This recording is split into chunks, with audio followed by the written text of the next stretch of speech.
So this is the Sticky Stringy Water 2 experiment. Now you might be wondering where the 2 comes from. Well, there is actually a Sticky Stringy Water experiment as well, which you may want to look at, which is similar to this. This is a slight modification. What you need for this experiment is a jug of water. Now can I bring your attention straight away? This is obviously quite a big jug. It is made of plastic. I've put some green food colouring in the water just so you can see more easily what's going on.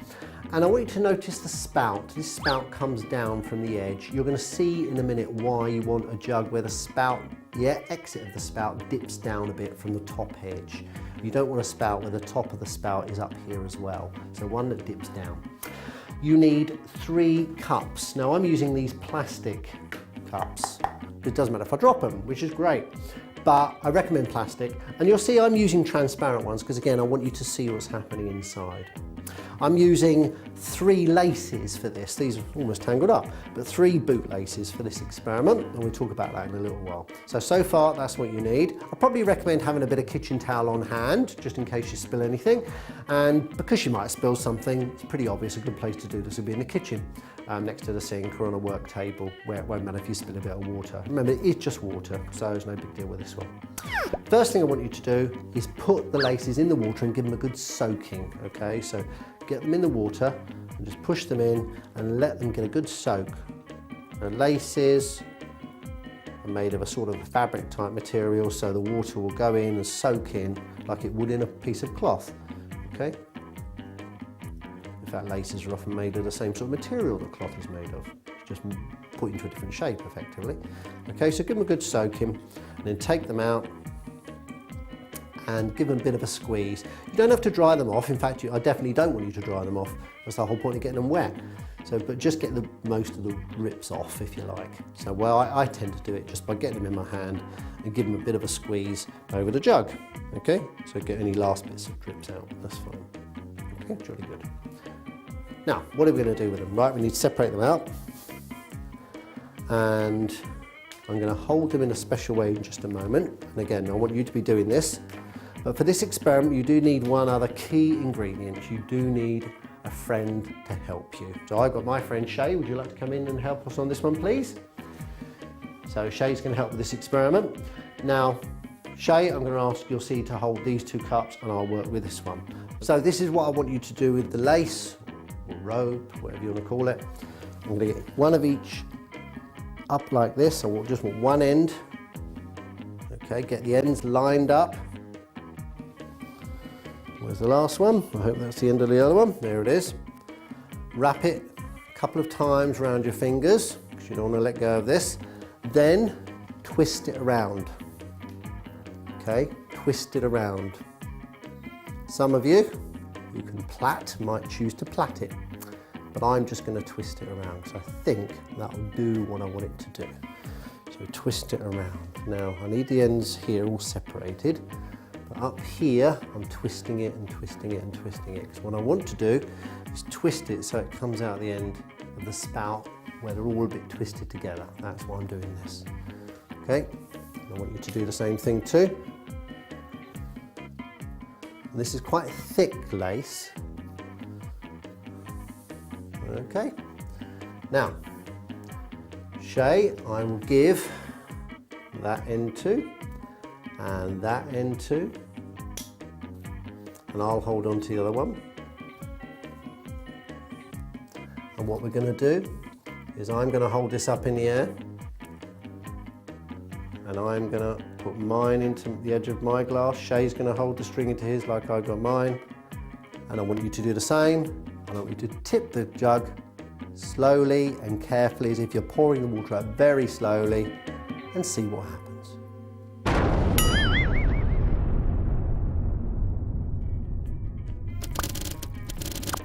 So hopefully this is what you found.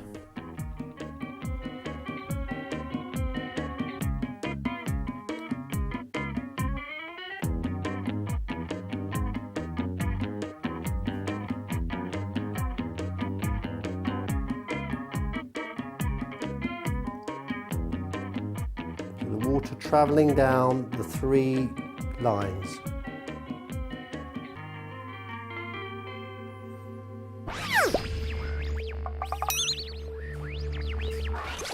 Okay, so how is it that the water can flow down those strings, most of it going down the strings into the glasses and not even onto the table at all? We hardly had any drops, did we? So what's going on? A couple of little tips though to help you do this a bit better. First of all, you noticed, remember I twisted them up? How they eventually split apart and go into the cups will determine how the water flows. You've already noticed that I've got more water in this one, less water and less water still. That was just to do with the way the bits of cordage left and split apart and went into the different cups. You may have actually found that you've got most in only two and hardly any, if any, in one. That will be determined by that. So bear that in mind. That is a variable which I'm going to tell you right now. It does depend how the strings come apart, okay? And that is of course affected by the shape of the spout here as well. So that will be determined by that too. The thickness of the string here, this bootlace, was also quite important. Sometimes it is much easier to do with thinner cordage in this particular experiment. When you have thinner cord like string rather than bootlace, that twisting isn't so important. As long as they all split apart, you'll probably find you'll get a more even flow down the three thinner strings. So that's a little variable I'm going to tell you right now as a sort of a tip, if you like, for getting it right.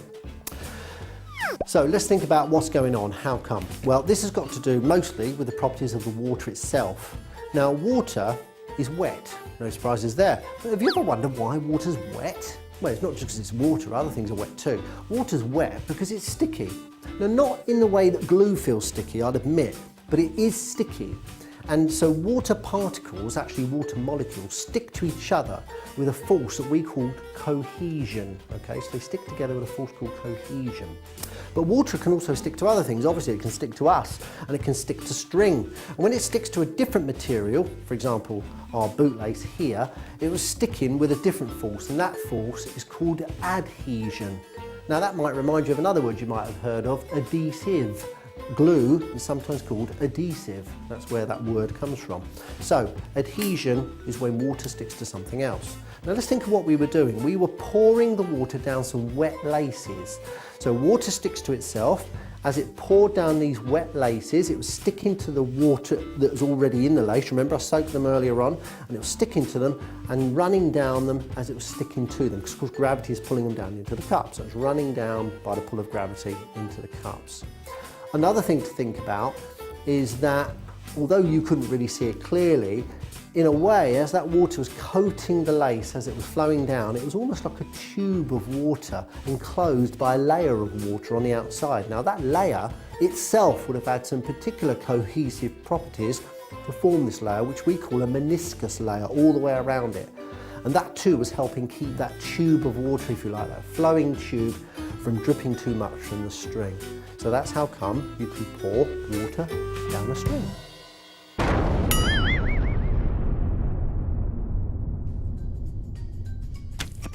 So what about variables we could try? Well, I've already given you a hint about two. The thickness of the type of string we use. You could use much thinner string or thicker string, see if that makes a difference.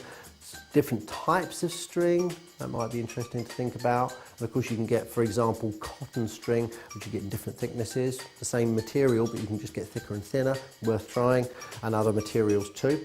What about the angles that we had between them? Now, we didn't measure them, but of course the cups are quite close. How about you repeat this and either bring the cups much closer together, like there, for example, and repeat it. So now the angles are nearer to each other, if you like, one way of thinking about it. So smaller angles between the chords coming down. Or what about opening the gap really wide between and having the three chords coming down at much bigger angles between the chords? I wonder what that would do. I wonder what's the most you could actually do this. We're just using three. I wonder what would happen if we had 4, 5, 6, or however many you could do. I think you need a few more friends for that one, by the way, but maybe do even more. Of course, you're going to need more strings, obviously. And if you do that, I do recommend using thinner string, definitely, for that one, because it's a bit easier to do it. What about the angle we had it? Now, I didn't measure that, but that was about 45 degrees. It was something like that, wasn't it? So what about if we made it even steeper? I wonder what difference that would make. What about if we brought it down so the angle wasn't so steep? I wonder what that would do. What about if we had the strings and rather have them quite straight, as Shay and I were holding them like that, How about you put a bend in? I wonder what that would do if you put some sort of bend in before it comes into the glass. Actually, what about if you have it draping over the edge of the glass, like that is now, draping over the edge of the glass? What do you think that would do? That'd be interesting to find out, wouldn't it? What about the length? I had it quite long, it was about that long, wasn't it? It was holding it. What about much longer? I mean, there's an interesting straightaway. I wonder what's the longest you could pour down a piece of string. That'd be an interesting experiment. Guinness Book of Records coming up there, I think. What about the shorts piece? Would that make a lot of difference? Well, I'm sure you can think of a few other things.